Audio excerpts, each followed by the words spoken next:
Hey everyone, स्वागत है आप सबका हमारे चैनल में। तो आज हम उत्तर प्रदेश शिक्षक पात्रता परीक्षा 2011 का प्रथम प्रश्न पत्र कक्षा 1 से 5 तक के लिए प्राथमिक स्तर का है।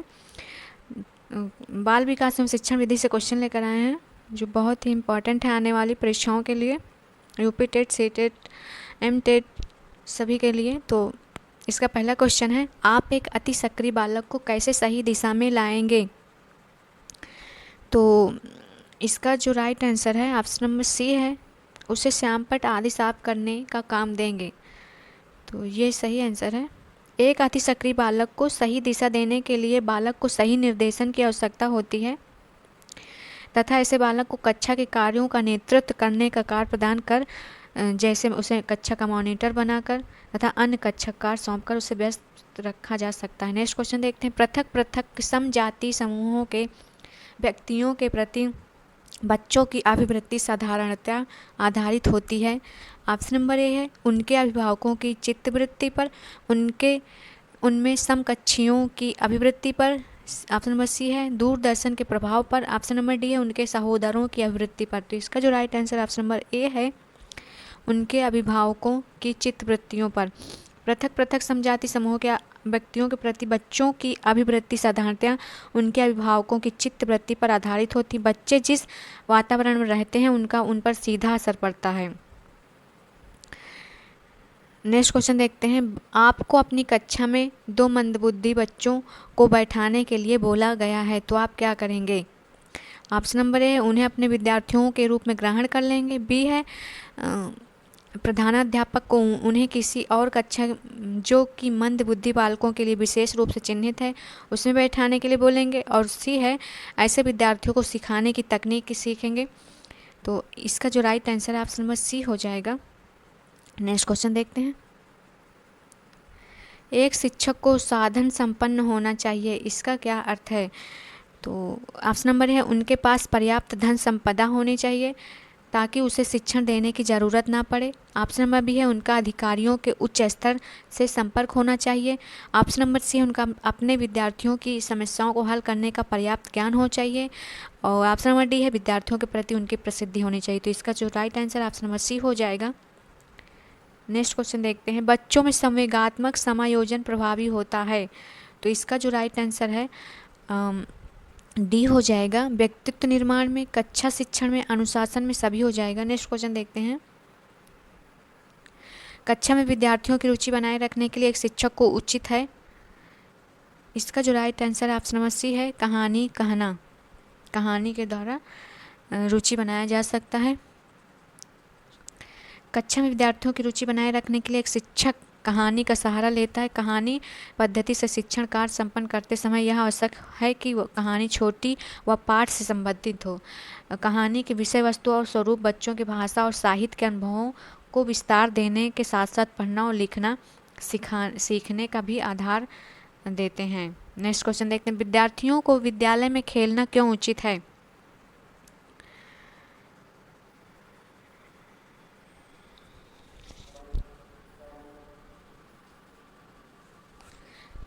नेक्स्ट क्वेश्चन है, विद्यार्थियों को विद्यालय में खेलना क्यों उचित है।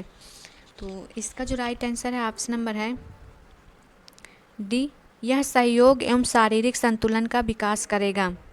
नेक्स्ट क्वेश्चन देखते हैं, परिवार एक साधन है। इसका जो राइट आंसर है ऑप्शन नंबर ए है, अनौपचारिक शिक्षा का। परिवार अनौपचारिक शिक्षा का एक माध्यम है। बच्चे के समाजीकरण में परिवार सबसे अधिक महत्वपूर्ण भूमिका निभाता है। बच्चा अपने माता पिता तथा परिवार के अन्य सदस्यों से सामाजिकता का प्रारंभिक पाठ पढ़ता है। जाने अनजाने वह उनके व्यवहार का अनुकरण भी करता है। इस तरह अच्छे या बुरे सामाजिक गुणों के आदतों को ग्रहण करता है जो उसके साथ साथ कभी कभी जीवन पर्यंत चलती रहती है। नेक्स्ट क्वेश्चन है, विद्यार्थियों को विद्यालय में खेलना क्यों उचित है। तो इसका जो ऑप्शन है ए है, उन्हें शारीरिक रूप से सशक्त बनाएगा। बी है, यह शिक्षकों के लिए काम आसान करेगा। सी है, यह समय बिताने में सहायक होगा। और डी है, यह सहयोग एवं शारीरिक संतुलन का विकास करेगा। तो ये इसका राइट आंसर हो जाएगा। नेक्स्ट क्वेश्चन देखते हैं, परिवार एक साधन है। ऑप्शन नंबर ए है, अनौपचारिक शिक्षा का, बी है औपचारिक शिक्षा का, और सी है गैर औपचारिक शिक्षा का, और डी है दूरस्थ शिक्षा का। तो इसका जो राइट आंसर है ऑप्शन नंबर ए है अनौपचारिक शिक्षा का। परिवार अनौपचारिक शिक्षा का एक माध्यम है। बच्चे के समाजीकरण में परिवार सबसे अधिक महत्वपूर्ण भूमिका निभाता है। बच्चा अपने माता पिता तथा परिवार के अन्य सदस्यों से सामाजिकता का प्रारंभिक पाठ पढ़ता है। जाने अनजाने वह उनके व्यवहार का अनुकरण भी करता है और इस तरह अच्छे या बुरे सामाजिक गुणों और आदतों को ग्रहण करता है जो उसके साथ कभी कभी जीवन पर्यंत चलती रहती है। ऐसे परिवार में जहां बच्चों को स्वस्थ सामाजिक वातावरण मिलता है और जहां बच्चे की मूलभूत आवश्यकताओं की पूर्ति होती रहती है, सामाजिक रूप से स्वस्थ एवं संतुलित विकास होता रहता है। नेक्स्ट क्वेश्चन देखते हैं। एक शिक्षक विद्यार्थियों में सामाजिक मूल्यों को विकसित कर सकता है। तो इसका ऑप्शन नंबर ए है महान व्यक्तियों के बारे में बोलकर, बी है अनुशासन की अनुभूति को विकसित कर, और सी है आदर्श रूप से बर्ताव कर, और डी है उन्हें अच्छी कहानियाँ सुनाकर। तो इसका जो राइट आंसर है ऑप्शन नंबर सी है आदर्श रूप से बर्ताव कर। नेक्स्ट क्वेश्चन देखते हैं। नेक्स्ट क्वेश्चन है एक शिक्षक के लिए सबसे महत्वपूर्ण क्या है। तो एक ऑप्शन नंबर ए है कक्षा में अनुशासन बनाए रखना, बी है कक्षा में समानुवर्ती होना, और सी है विद्यार्थियों की कठिनाइयों को दूर करना, और डी है सुवक्ता होना। तो इसका जो right answer option number C है विद्यार्थियों की कठिनाइयों को दूर करना। एक शिक्षक के लिए सबसे महत्वपूर्ण कार्य विद्यार्थियों की कठिनाइयों को दूर करना है, जिसके लिए बालक के संबंध में शिक्षक को उसके व्यवहार के मूल आधारों, आवश्यकताओं, मानसिक स्तर, रुचियों, योग्यताओं इत्यादि का विस्तृत ज्ञान होना चाहिए था। शिक्षा बालक के मूल प्रवृत्तियों, प्रेरणाओं और संवेगों पर आधारित होनी चाहिए। नेक्स्ट क्वेश्चन देखते हैं। वह स्तर जिसमें बच्चा किसी वस्तु एवं घटना के बारे में तार्किक रूप से सोचना शुरू करता है वह क्या कहा जाता है। ऑप्शन नंबर ए संवेदन प्रणोद अवस्था, बी है औपचारिक क्रियात्मक अवस्था, सी है पूर्व क्रियात्मक अवस्था, डी है मूर्त क्रियात्मक अवस्था। तो इसका right answer option number D है मूर्त क्रियात्मक अवस्था। बालक आयु सोपान के तीसरे चरण 7 से 11 वर्ष की आयु में किसी मूर्त, वास्तविक या भौतिक रूप से उपस्थित वस्तु घटना के बारे में तार्किक रूप से चिंतन प्रारंभ कर देता है। बालक किसी अमूर्त, काल्पनिक यानी वस्तु भौतिक रूप से दृश्य न हो वस्तु या घटना के बारे में तार्किक चिंतन आयु सोपान के चौथे चरण 11 से 15 वर्ष की आयु में प्रारंभ करता है। चूँकि प्रश्न में वस्तु या घटना के मूर्त या अमूर्त में किसी एक का उल्लेख नहीं किया गया है, इसलिए मूर्त वस्तु या घटना के बारे में चिंतन को आयु के आधार पर इस प्रश्न का भी ऑप्शन नंबर डी होगा। नेक्स्ट क्वेश्चन देखते हैं। बच्चों के बौद्धिक विकास के 4 सुस्पष्ट स्तरों को पहचाना गया था। तो किसने पहचाना था? तो ये पियाजे द्वारा पहचाना गया था। ऑप्शन नंबर डी इसका राइट आंसर है। बच्चों के बौद्धिक विकास के 4 सुस्पष्ट स्तरों की पहचान पियाजे ने किया। 4 अवस्थाएं कौन सी हैं? संवेदी पेशी अवस्था है, दूसरा है पूर्व संक्रियात्मक अवस्था, तीसरा है मूर्त संक्रियात्मक अवस्था, और चौथा है औपचारिक संक्रिया की आवश्यकता। नेक्स्ट क्वेश्चन देखते हैं।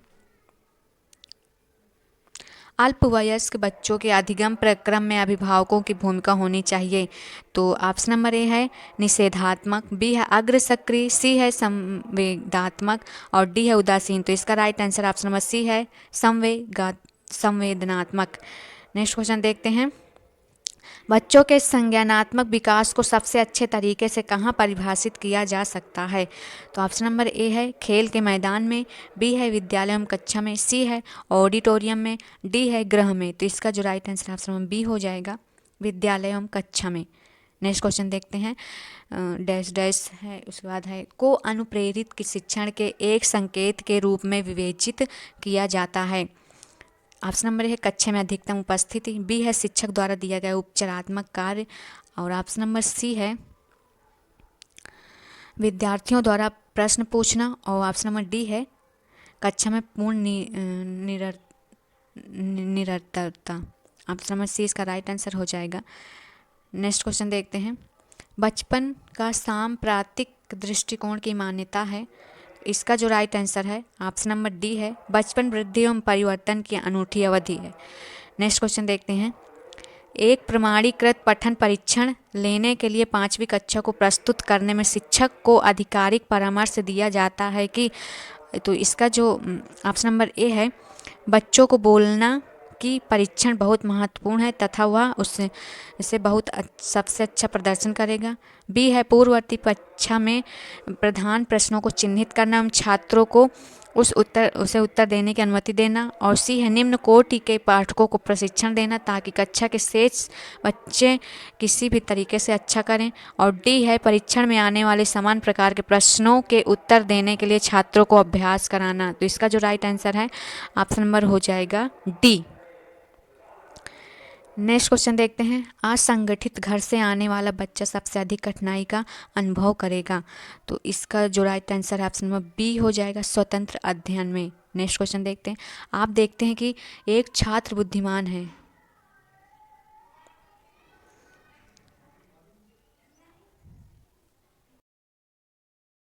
आप देखते हैं कि एक छात्र बुद्धिमान है, तो आप क्या करेंगे? ऑप्शन नंबर ए है उसके साथ संतुष्ट रहेंगे। ऑप्शन नंबर बी है उसे अतिरिक्त गृह कार्य नहीं देंगे। ऑप्शन नंबर सी है वह जैसे अधिक प्रगति कर सके उस तरह से उसे अनुप्रेरित करेंगे। ऑप्शन नंबर डी है उसके अभिभावकों को सूचित करेंगे कि वह बुद्धिमान है। तो इसका जो राइट आंसर है ऑप्शन नंबर सी हो जाएगा, वह जैसे अधिक प्रगति कर सके उस तरह से उसे अनुप्रेरित करेंगे। नेक्स्ट क्वेश्चन देखते हैं। यदि कुछ विद्यार्थी कक्षा में अध्ययन की चित्त वृत्ति में नहीं है तो आप क्या करेंगे? ऑप्शन नंबर ए है उन्हें अध्ययन के लिए बाध्य करेंगे। बी है उन विद्यार्थियों को कक्षा छोड़ने के लिए कहेंगे। ऑप्शन नंबर सी है उन्हें चेतावनी देंगे कि वे अवश्य अध्ययन करें, नहीं तो आप प्रधानाध्यापक को सूचित कर देंगे। ऑप्शन नंबर डी है उन्हें उनकी रुचि अथवा आप अपने विषय के अनुसार रुचिपूर्ण चीज़ें बताएंगे। तो इसका जो राइट आंसर है ऑप्शन नंबर डी है। नेक्स्ट क्वेश्चन देखते हैं। श्याम पट्ट को शिक्षण साधन सामग्री के किस समूह में अंतर्भुक्त किया जा सकता है? ऑप्शन नंबर ए है श्रव्य साधन, बी है दृश्य साधन, सी है दृश्य श्रव्य साधन और डी है इनमें से कोई नहीं। तो इसका जो राइट आंसर है ऑप्शन नंबर बी है दृश्य साधन। नेक्स्ट क्वेश्चन देखते हैं। निम्न में से कौन शिक्षण कुशलता से संबंधित है? तो ऑप्शन नंबर ए है श्याम पट्ट पर लिखना, बी है प्रश्नों को हल करना, सी है प्रश्न पूछना और डी है इनमें से कोई नहीं। तो इसका राइट आंसर डी हो जाएगा। नेक्स्ट क्वेश्चन देखते हैं। कक्षा में जो विद्यार्थी प्रश्न पूछते हैं उन्हें क्या कहेंगे? कक्षा के बाद शिक्षक से मिलने की सलाह दी जाए। ऑप्शन नंबर बी है कक्षा चर्चा में भाग लेने के लिए प्रोत्साहित किया जाना चाहिए। ऑप्शन नंबर सी है लगातार प्रश्न पूछने के लिए प्रोत्साहित करना चाहिए। ऑप्शन नंबर डी है स्वतंत्र रूप से उत्तर ढूंढने के लिए प्रोत्साहित करना चाहिए। तो इसका जो right answer option number C है लगातार प्रश्न पूछने के लिए प्रोत्साहित करना चाहिए। नेक्स्ट क्वेश्चन देखते हैं। शिक्षा की किंडरगार्टन पद्धति का प्रतिपादन किया।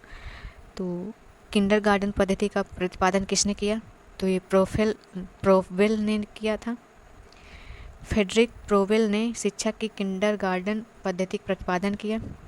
छोटे बच्चे के लिए शिक्षा एक स्वरूप है जो घरेलू शिक्षा से बदलकर अधिक औपचारिक शिक्षा में संक्रमित होगा। इस पद्धति के माध्यम से बच्चों को रचनात्मक खेल, सामाजिक बातचीत के माध्यम से ज्ञान दिया जाता है और उनमें कुशलताओं का विकास किया जाता है। नेक्स्ट क्वेश्चन देखते हैं। एक अभिभावक आपसे विद्यालय में मिलने के लिए कभी नहीं आता तो आप क्या करेंगे?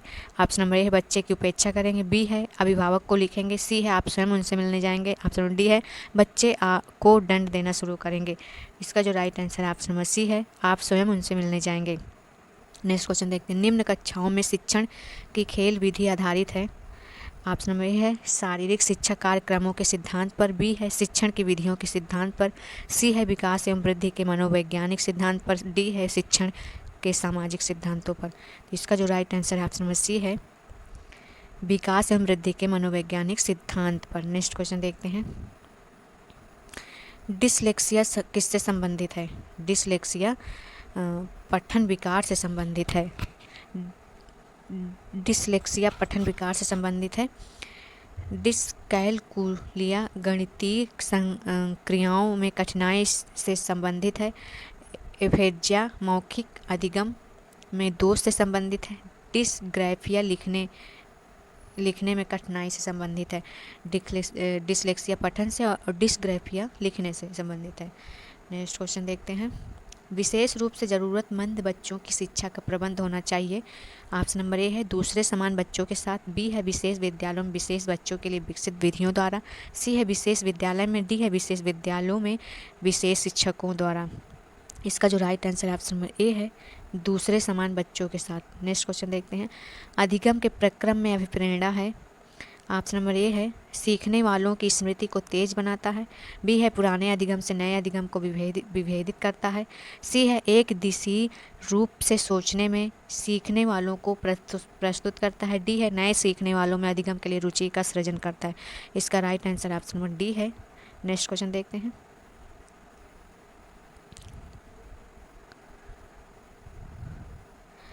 कक्षा 5 के न्यून दृष्टि वाले बच्चों को क्या कहेंगे?